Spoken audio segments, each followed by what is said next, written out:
in this business, things happen, and you, as a coach, no matter what capacity you're in, you've got to be ready to assume responsibility, and that's what I'm doing. I'm just doing my job. The Duffster, the Duffinator. Mark Duffner era has begun, ladies and gentlemen.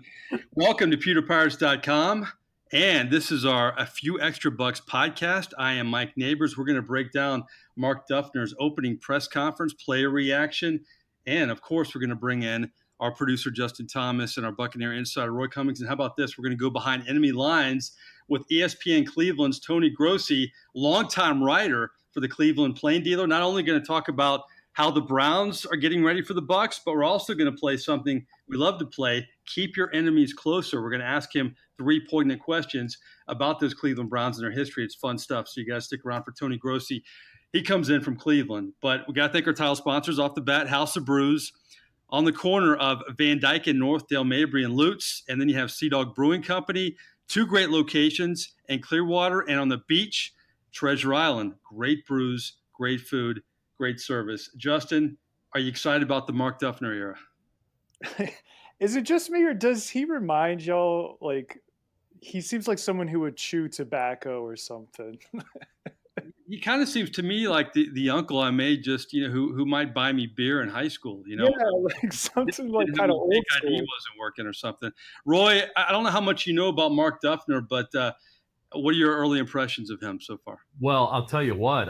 First of all, I love the old SNL reference there. The Duffer, the Duffinator, Mark Duffner, making copies of Mike Smith's NFL Buccaneers defense, making copies. Yeah. Hope he's not making copies for that. Mark Duffner is an old school guy. He's been around. He's coached a lot of linebackers in a lot of places. And he got a shot at being a coordinator once, and it didn't work out very well. And, he gets another shot at it. I'll say this. It's pretty hard to lose the, your opening or introductory press conference, but he sure as heck didn't win it today. We had a lot of cliches there. I don't think Mark Duffner spent a lot of time in front of the media. But I do say this. I think he is an old school guy. I'm anxious to see what he does. He's going to bring a little bit different, flair to things. Really, he's got the job because he did it once before. Didn't do it very well.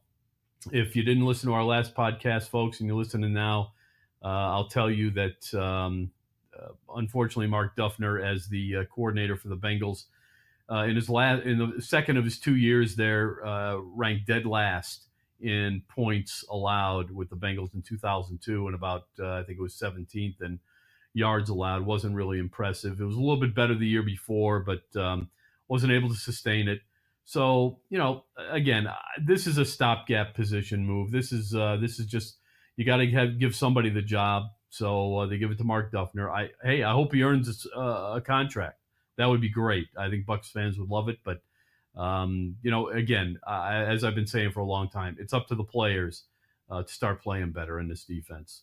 He's a guy I'd like to sit around and have a beer with and talk football. It's amazing. He actually coached on the same staff as Woody Hayes at one point, which says he's been around a long time. And he gets up there today and he had the water bottle on the podium, and he said he kind of felt like Nick Saban or something like that, because Saban always has the sponsored bottle on the podium. So he was trying to keep it loose. But yeah, I agree. It was a lot of cliches, and it was a lot of, toting the company line for the most part. Here's what he had to say when I asked him about the defense moving forward. What's the biggest challenge for this defense moving forward now? Shoot, our challenge is to get better. And every single day we're trying to get better, whether it be this week or this today on Wednesday or tomorrow on Thursday. Each and every day we're trying to get better. I challenge you, Roy Cummings, to get better every day as well. Like I said, that ain't winning the press conference right there. Okay, our challenge every day is to get better. Really? Well, great, wonderful. Here's your challenge: get the freaking defense out of the basement. Okay, that's the challenge. I don't want to hear these stupid cliches, unless you don't know any better. And again, this, what we're suffering from, and the fans are suffering as a result here too. It's not just the media. We're suffering with Mark Duffner here because coaches are afraid to put assistant coaches, position coaches, in front of the media on a regular basis. Yeah. So when they get up there and there's a little bit of a deer in the headlights, not really sure what I want to say, they just fall back on a bunch of old cliches. And we don't really hear or learn anything new about the coach, the scheme, the players. We hear, well, we just got to get better. Every day we got to get better. Really? Good. Wonderful. That's not your challenge, Mark. Your challenge is getting this defense back up to par so it can help you win some football games. That's your challenge. Let's go next level, Mark Duffner. How exactly are you going to make this defense better? I really don't want to share too much. I want you to know that we're very engaged in making things better in terms of the execution of our defense. And, I don't want to give anybody any competitive advantage by saying too much relative to anything other than that. But nothing has changed in terms of the focus and the energy that we've got in trying to develop this team to be as productive as it can be on defense. Yeah, he said throughout the press conference, effort hasn't been a problem. It's been everything he's talking about there, execution. I mean, we could go down the list with all the numbers, but let's take it one step further, and I want to get more of your thoughts, Roy. How is he going to put his potential stamp on this defense? The Duffner stamp, is it going to happen? Is it going to be different than Mike Smith at all? The, influence that that we're going to do moving forward will be I've been part of it up to this point, and I'm going to continue to be part of it. So have the other coaches. And so it truly is. I mean, it's never been a one-man show anywhere that I've been coaching. That's why they have coaches, plural. And we're here to teach and to improve these players, and all the guys are responsible and will be required to do that. A lot of nothing there. It's something Dirk Cutter would be happy with. He didn't give out any secrets. He didn't give out any details. But let me turn the conversation a little bit, Roy. There's a lot of clamoring that the Duffmeister shouldn't have been the choice for defensive coordinator, even though he begins with a D. That's a powerful thing. How about Brenson Buckner? He's the young guy. He brings the energy. He relates to the players better. Would that have been a better choice? No, I don't think so. Look, in this case, you probably want to go with the person with the most experience. You are in the trenches right now. The season is rolling on. It's not going to slow down because you decided to change coordinators. You need someone who's had a little bit of experience calling plays, who's been in the position before. Look, again, I'm not real impressed with the resume, but at the end of the day, in this position for the Buccaneers, you can't go throw somebody in there who's never done this and say, okay, here's your chance. Jobs are at stake here. The next guy to get fired is going to be Dirk Cutter, and then possibly Jason Light if this doesn't work out. You can't hand this over to someone who's never done it. The Buccaneers did that a couple of years ago, some might remember, when Jeff Tedford suddenly couldn't answer the bell as an offensive coordinator, and they gave it to a guy who'd never done the job before at the NFL level, and it was a disaster. You can't do that. Brenson Buckner is the answer for a lot of people who see the shiny new toy in the room and say, oh, look at this. We haven't played with this one yet. Let's go play with this toy. And it's just not the way it is in the NFL. And by the way, I'd like Brenson Buckner to do something with the defensive line and show me he can really do something there before I hand over an entire defense to him. I know everybody's excited about Brenson Buckner because he played in the NFL and because he gets all worked up and he yells at the players a little bit, but outside of JPP and maybe, as I've said a few times, flashes here and there from Gerald McCoy and Vinnie Curry, I'm not seeing a whole lot out of this defense. In fact, so far, Brenson Buckner was part of his job was to come in and make something out of Noah Spence. I haven't seen Noah Spence in uniform, much less on the field. So I'm not so sure Brenson Buckner is knocking out of the park as a D-line coach just yet. Well, speaking of Jason Pierre-Paul, he was great with the media. We talk about this, that he's kind of a reluctant media guy. He doesn't want to be that vocal leader in the locker room. He wants to lead by example, but he's played in New York. I mean, he's seen, everything in terms of the media. I think he's great with the media because he's not confrontational. He's funny sometimes. He's informative sometimes. Here's what he had to say about Mark Duffner, his new defensive coordinator. I really don't know too much about him, but for the time being here, man, Duff been on me, man. He's always the same kind of guy when you walk in here every morning. High energy guy. You know, I like him. You know what I mean? He always say, you know, he likes the way I play. You know, keep playing the way I play. Yeah, you don't know too much about him because you've only known him a few months, but that was a candid answer. But while we're on Duffner, I want to get back to JPP. Here was rookie MJ Stewart, who's only had one defensive coordinator in his career, and that was Mike Smith. Here he is on his second one in Mark Duffner. You have a new defensive coordinator as the defense. How do you accept that moving forward now? Do you obviously you feel for Mike Smith, but how do you improve moving forward now? Yeah, Coach Smith was a great coach, you know, but it's kind of like the injury thing, you know, is always next man up. So, you know, we still have our team goals, we still have our team objectives, and our objectives are to win, you know. So, you know, with Coach Duff, we have, you know, full confidence in him, and we're gonna get the job done. You know what's interesting here, Mike and Justin?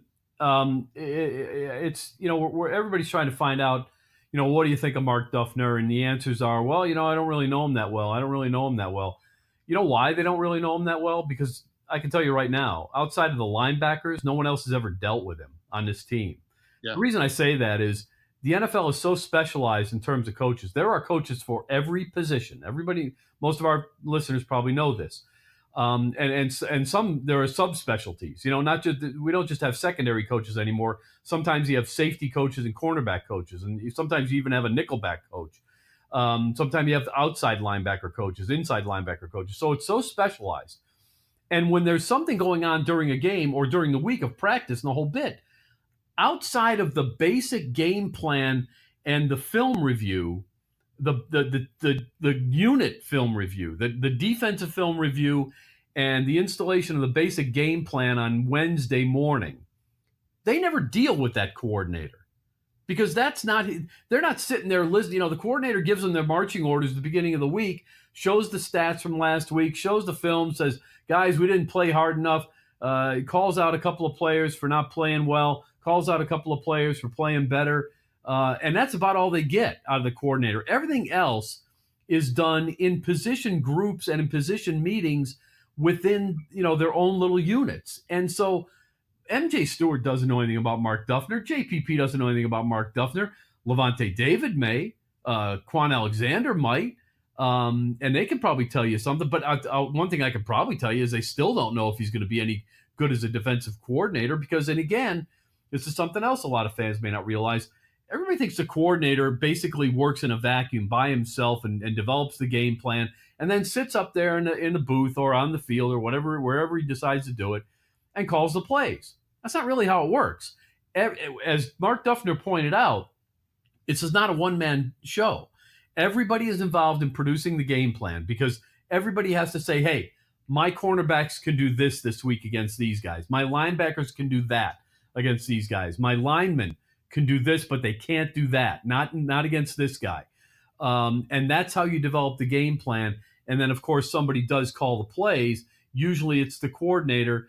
So my biggest concern, and I assume it's being asked, how much experience in the past, 15 years at least, does Mark Duffner have calling plays? Somebody's got to call those plays. And how good are you at it? And, you know, how flustered do you get? We'll find out what his philosophy is, I guess. But I'm just not so sure that you're gonna learn a lot about Mark Duffner from the players, because they don't know him. Well, he was asked a lot of questions today about his philosophy moving forward. We played some of his answers. He did say he's going to coach from the field, not the press box. He prefers to coach on the field. Mike Smith was a press box guy. We'll see if that has an impact or not. But, you know, you talk about the familiarity with Mark Duffner, and JPP and MJ Stewart don't have it. Obviously, the linebackers have more.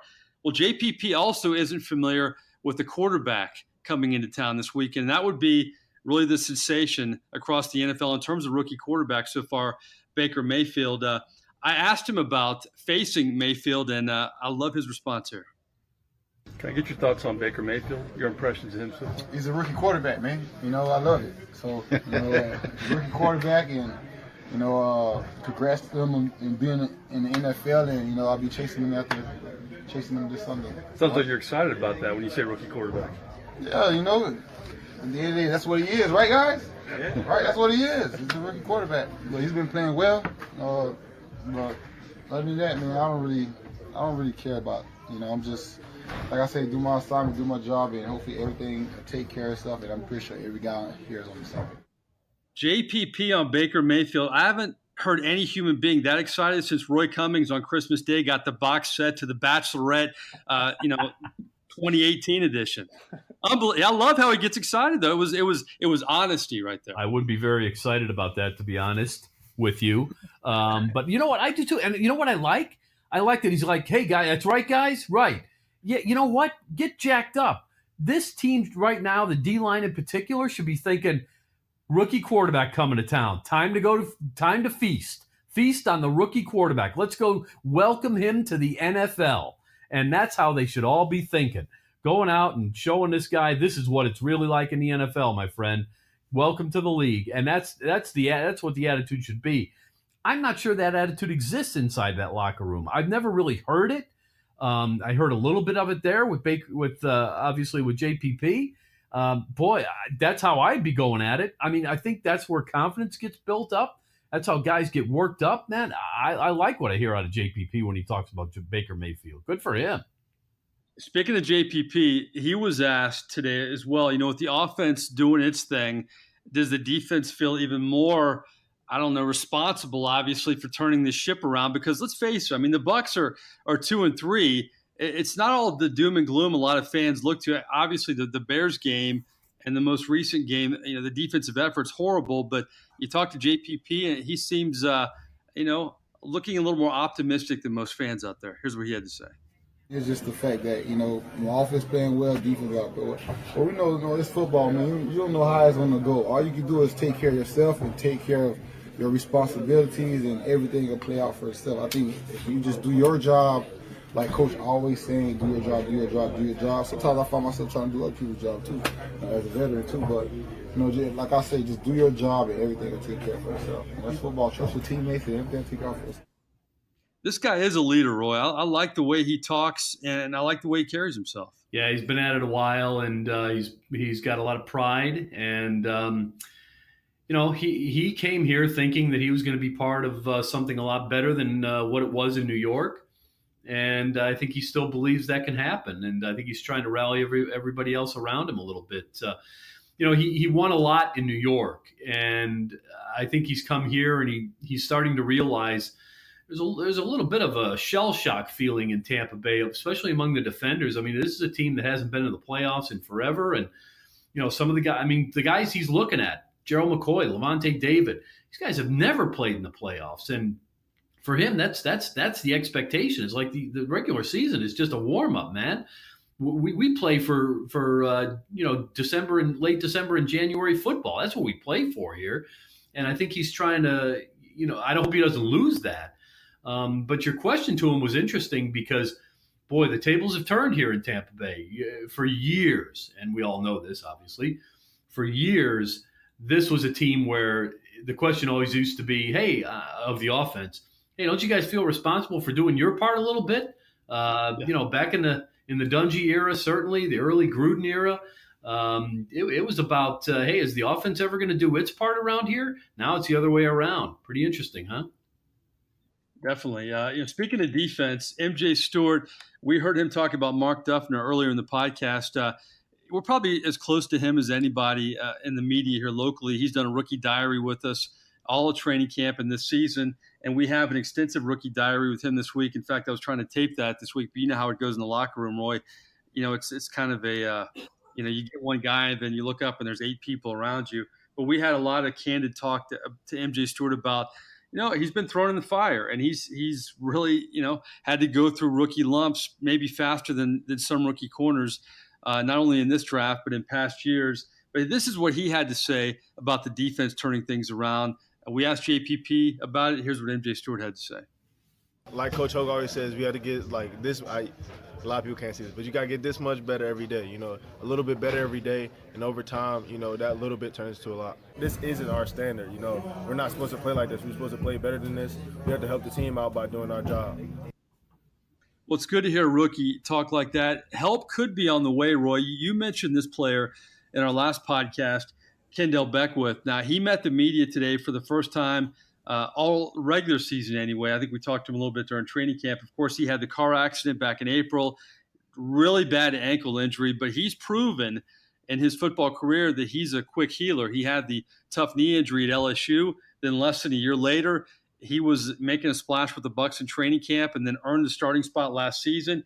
He could be activated as soon as this Sunday against the Cleveland Browns. Here's what Kendell Beckwith said about how hard it's been watching his football team and not being able to help this defense that's been struggling so much. The hardest part for me is just watching, just being on the side. You know, I'm such a competitor. You know, I'd rather be out there fighting with y'all. I'd rather be out there, you know, winning or losing with y'all. So, I mean, that's like the toughest part, you know, just on the side. You really can't do anything to help. How optimistic are you that you can get back on your timetable that you set for yourself? Oh, I'm pretty optimistic. I've definitely seen the progression in my injury. That interview is part of a video preview we have on pewterpirates.com that we have every week here on our website that previews the game from a video standpoint like no other Bucs website does out there. But what is Kendell Beckwith? What could he mean to this defense? I like him, Roy, because he's the kind of guy to me that's not only smart, he's a quick learner, but he's mature beyond his years too. Yeah, he is that. Look, I don't think there's any question that the best the Bucs have on defense is at linebacker. I think Levante David is special, and Quan Alexander can be special if he's not already. I think Kendell Beckwith can be special. He brings a little bit of pass rush ability off the edge. He can do that for you. He brings a lot of energy. Reminds me a lot of Quan Alexander, really, is another downhill type player. He can bring a lot. So I think that's an important element to bring into this team right now. I just think, again, it's about having your best players out there. He's one of them. So I think he would bring a lot right now. And you know what? This team needs a bit of a shakeup on that side of the ball. So the timing's probably just about right for him to come back, see if he can give this team a little bit of a spark. He's got that ability. I think he does. Yeah, they definitely could use him. Our final sound before we bring in our guest from Cleveland, Tony Grossi, a longtime beat writer for the Cleveland Plain Dealer, and now he covers the team for ESPN Cleveland. He's going to be a great resource in talking about Cleveland's feelings heading into this game with the Bucs, how the Browns are feeling, and how they feel about the Bucs. Let's bring in Adam Humphries. They're facing a Cleveland Browns team, and Tony Grossi can address this as well, but they're facing a Browns team that isn't the joke of the NFL anymore. I mean, this is a team that's had some really close calls. If they had a kicker, they would have beaten the New Orleans Saints like the Bucs did, and they may be in last place, but they have 2 wins this year. Easily could have had probably 4. But I asked Adam Humphries about facing a Cleveland team that's not the same old Cleveland. We're expecting them to come out and give us their best shot. We've gone against their coordinator, I think, when he was with the Rams previous years, and we're expecting a team that's hungry and ready to come to our place and get a win. So it's the NFL, so it's week to week, and it's going to be a tough challenge for us. Adam Humphries alluding to Greg Williams, who they faced with the Rams, and of course, before he got to Tampa Bay, the New Orleans Saints had Greg Williams. He's like Greg Williams has been coaching almost every football team in the NFL. But before we get to Tony Grossi, I want to ask you this real quick, Roy. You've been a beat writer in the NFL for years, and you've covered some bad football teams. You've covered teams that have been playoff contenders, teams that have won a Super Bowl. Can you imagine covering a team that's been as bad as long as Cleveland's been? How hard that must be. Well, I'll tell you what. We've come close here in Tampa. For all those years through the 80s and stuff when it was just a mess. And then, 11 years now without a playoff berth. It's been a rough run for the Buccaneers too. But yeah, that's really that's tough duty right there, man. It really is. And look, I'll say this, we just got off a firing that a lot of fans called for. And just like in Tampa, that's what the fans in Cleveland have been calling for years. Fire the coach, fire the coach, fire the coach. It usually doesn't work. You really have to get people in there and have the the patience to let them grow and develop in their jobs, and just accept the fact that fans don't want to accept 3 and 5 year plans anymore. But if you really want to be a good NFL team for a long time, you have to, and you have to give coaches and quarterbacks and staffs time to develop chemistry and things like that. And they've refused to do that in Cleveland. The Bucs haven't been much better the last 10 years. They're on their 6th head coach since Tony Dungy, since the Glazers took over. So, and you see what it's gotten them. You got a Super Bowl out of it, but it seems like you've kind of sold your soul to do it. It's tough. But I think the lesson to be learned here is that the grass isn't greener necessarily, and it doesn't get any better if you just go out and get another coach. That's really not the answer. It just takes time to develop players and get them playing at a high level consistently.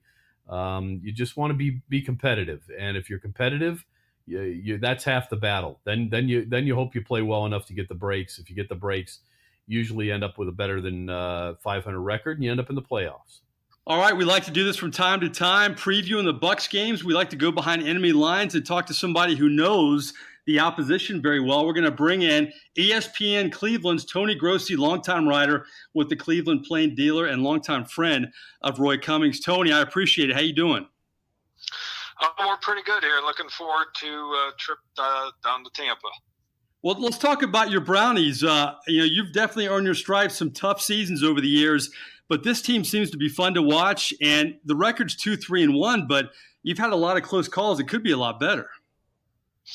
Well, they played 3 overtime games, and they one slipped away for a loss. They let another win go by in a tie, and they also played New Orleans really tough in the Superdome and came up short there. So they're coming off a bad loss. For the most part, it's been kind of a different feeling here from the last 2 years, and you can attribute that to the quarterback, Baker Mayfield, a lot of energy he brings, and also an improved defense, although you got to eliminate last week's game after I tell you that. Talk about Baker Mayfield, though. You knew he was going to bring confidence and energy, and the AMO was going to be having Tyrod Taylor play, then he goes down. But what's special about Baker Mayfield? I think, some people tried to compare him to Johnny Manziel because of the swagger, but it seems like for many reasons, he's a totally different quarterback in a lot of ways. Yeah, if you're going to compare him to any 6-foot quarterback, he's very much like a young Drew Brees and could, eventually be that type of quarterback. He doesn't run. He wants to survey the field from the pocket, and being as short as he is, he's got to maneuver to find passing lanes, and he's very good at that while always looking downfield. If anything, he's been too aggressive and unwilling to throw, the check downs when things aren't open downfield. And they've had some receiver issues just recently. So getting guys open is becoming a little bit more of a problem. But he makes quick decisions. He's got a great arm, much better than advertised. And, again, has a lot of those intangibles that lead you to believe he will end the Browns' quarterback search. He's number 30 to start a game for him since 1999. Wow. And I don't think they'll be going to 31 anytime soon. Before I bring in Roy, I know he wants to ask a few questions here. You lose LeBron James in Cleveland, and then suddenly the Cleveland Browns seem to have this great future all of a sudden. What's the mood in Cleveland with this team? I know they bide their time, like you said, so many quarterbacks since 1999, so many heartbreaking seasons. What's the mood of the fan base right now? Well, they're very much encouraged. This game against the Chargers kind of will test that. But, until that game, they hadn't lost at home. They were 2 wins and 1 tie in the opener against Pittsburgh. Everybody is hungry to see this team win, and also with a young quarterback. But still, this is a team that has not won even 2 games in a row in 4 years. So until they, start knocking off some of these milestones, there's still a little trepidation there. But for the most part, everybody's really optimistic They were very healthy through 5 games, and now it seems they're losing a starter every game. And we knew, that's going to happen over the course of a season, but I'm not sure how many more of these they can absorb and still have that, positive feeling about them, because it's still a roster in progress. They've done a great job to get to this point practically overnight with the new GM, new football administration. But they got a tough stretch of games coming up, that's for sure. Tony, I know that Baker Mayfield is the talk of the town, the star of the show at this point, but this team, its true strength right now is really defense, is it not?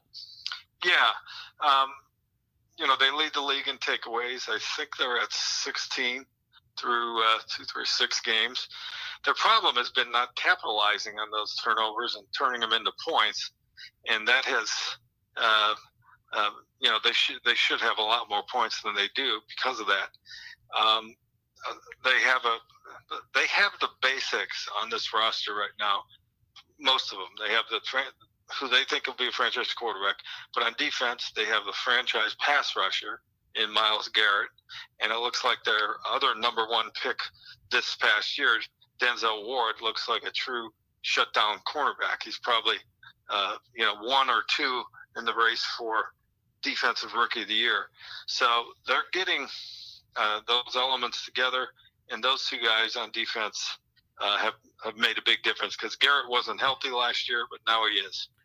Tony, it seems to me in my years in the NFL, teams like the Browns, when you're building with key pieces like Denzel Ward, Myles Garrett, Baker Mayfield, you've got these number 1 picks. Usually the problem becomes depth, and you've already alluded to the fact that injuries starting to pick up a little bit now. When that depth gets tested, that's really the test of every NFL team.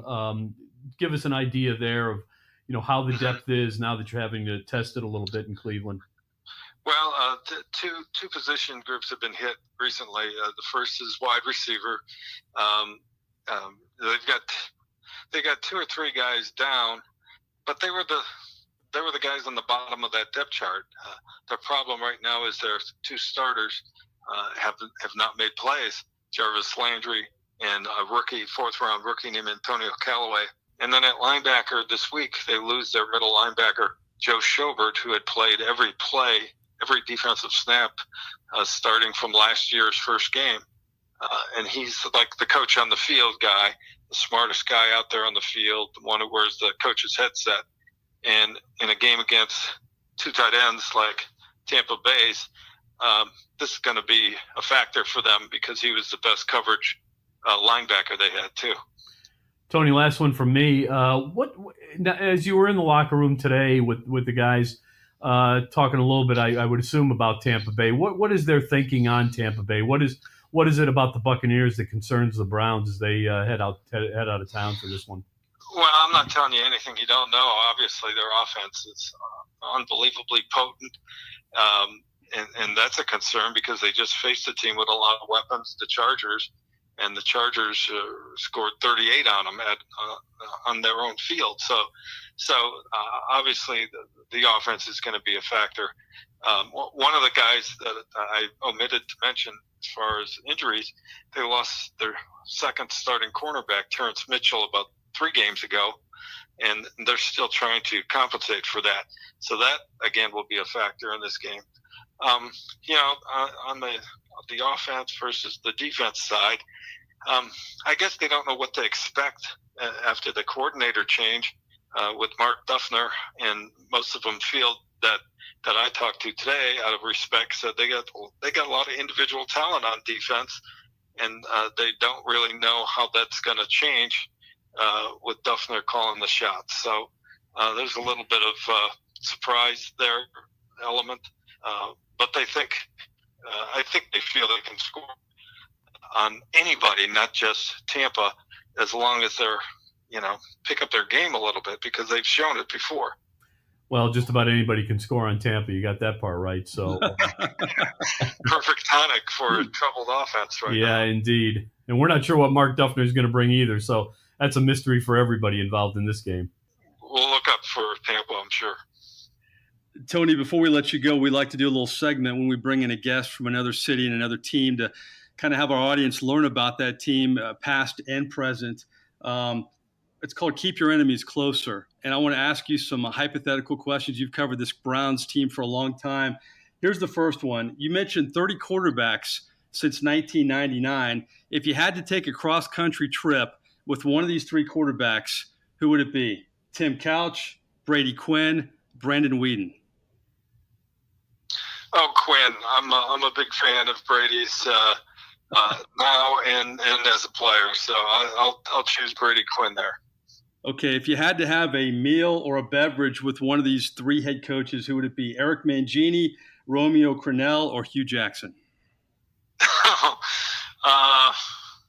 I'll choose Romeo on that one. I think Romeo's a fun guy to talk to away from the football field. Hugh might be too, but I get enough of him every day.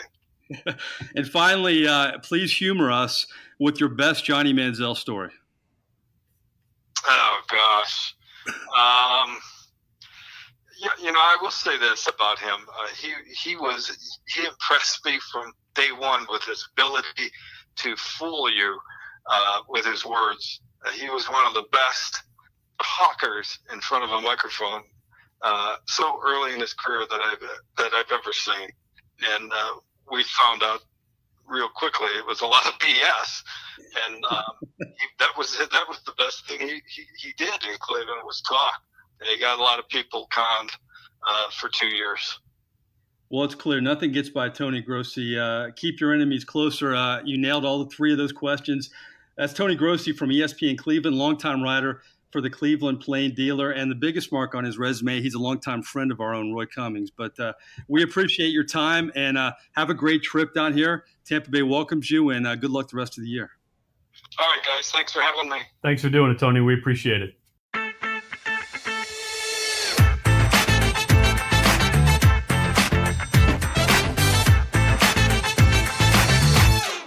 All right, 3 and Out, Roy Cummings. We'll keep this quick. 3 questions, and we are out of here. First question: should the Bucs trade for Patrick Peterson at this point?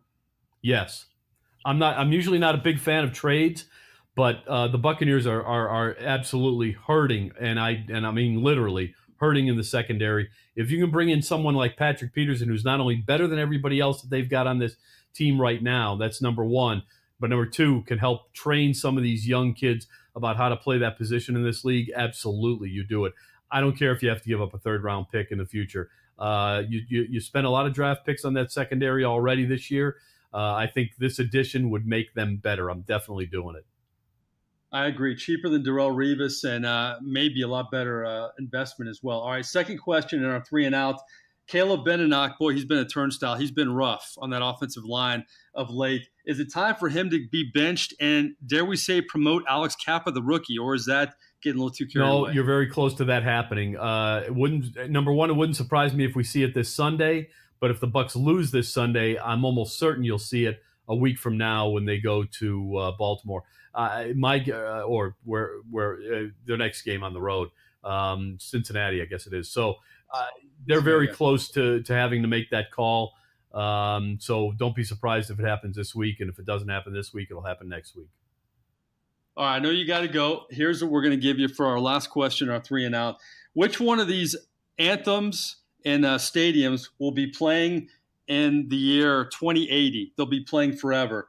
YMCA, We Will Rock You, or Welcome to the Jungle? Which one's going to last basically forever? Man.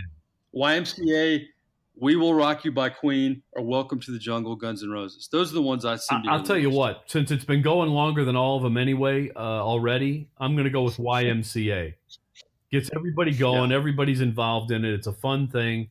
I'm going to go with YMCA. I agree. I'm a big Queen fan. I'm a big Guns N' Roses fan, but YMCA, and that's almost hockey. That's every sport too, not just the NFL. You hear it everywhere. Well, listen, Roy, great job. Listen, before we end this thing, I gotta give a shout out to one of our listeners, Adam Sproles on Twitter at SPROLES 86. Adam Sproles made a correction on me last week. I referred to a guy wearing number 26 for the Buccaneers who dropped way too deep on a big third down play. I called him Alex Adams. His name's Andrew Adams, and Adam Sproles pointed that out to me and helped me get it right. So I want to give a shout out to Adam Sproles. Number one, Adam, thanks for listening. Thanks for the correction. And like Mark Duffner says, man, we're just trying to get better every day. And not to be confused with Darren Sproles. Exactly. This is Adam. Don't know if there's any relation, but Adam is my man. I appreciate it. Well, Adam, no wonder I never heard of Alex Adams. So, that was I Googled and a couple models came up. What he said was he gets the point. Got the name wrong, but you know what? Which further explains my point is nobody knew Andrew Adams either. Right.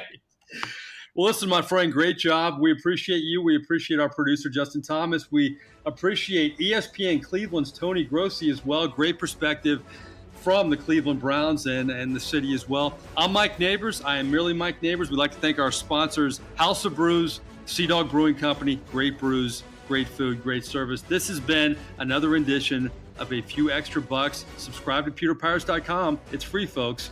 Thanks for listening.